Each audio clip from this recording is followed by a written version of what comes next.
Philosophy,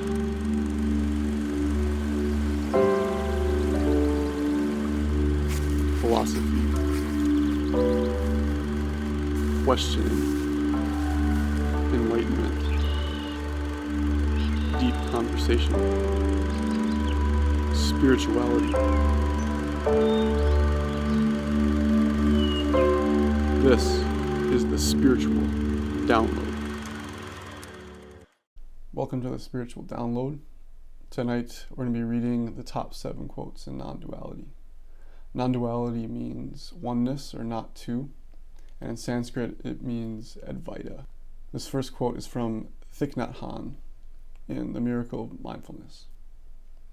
People usually consider walking on water or in thin air a miracle.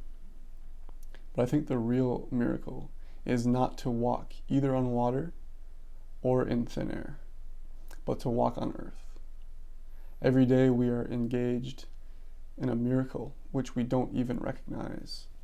A blue sky, white clouds, green leaves, the black, curious eyes of a child, or our own 2 eyes, all is a miracle. This second quote is from Sogyal Rinpoche in the Tibetan Book of Living and Dying. Perhaps the deepest reason why we are afraid of death is because we do not know who we are. We believe in a personal, unique, and separate identity. But if we dare to examine it, we find this identity depends entirely on an endless collection of things to prop it up. Our name, our biography, our partners, family, home, job, friends, credit cards. It is on their fragile and transient support that we rely on for our security. So when they are all taken away, will we have any idea of who we really are? Without our familiar props, we are faced with just ourselves, a person we do not know, an unnerving stranger with whom we have been living all the time, but we never really wanted to meet. Isn't that why we have tried to fill every moment of time with noise and activity?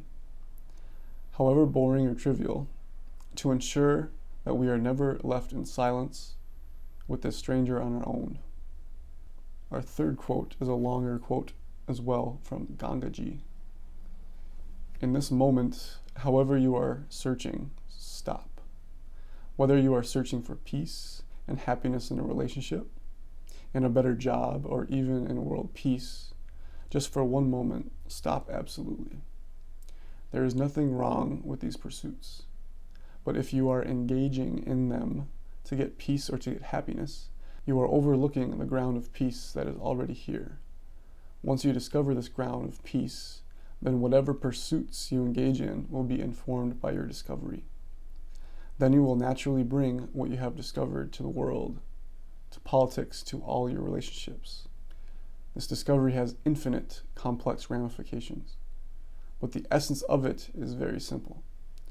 If you will stop all activity just for one instant, even for 1/10 of a second, and simply be utterly still, you will recognize the inherent spaciousness of your being that is already happy and at peace with itself.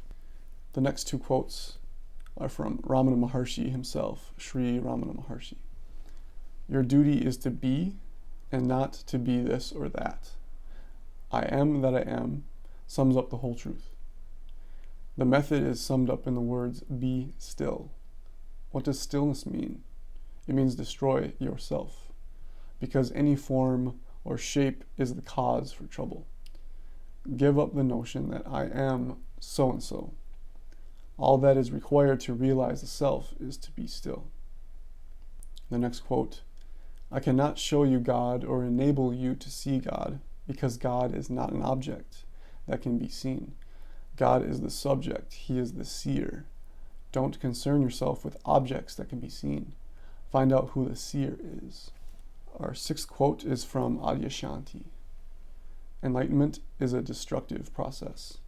It has nothing to do with becoming better or being happier. Enlightenment is the crumbling away of untruth. It's seeing through the facade of pretense.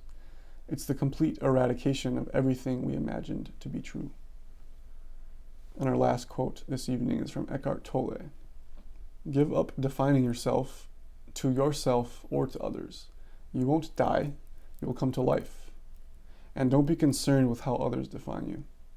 When they define you, they're limiting themselves, so it's their problem. Whenever you interact with people, don't be there primarily as a function or a role, but as the field of conscious presence.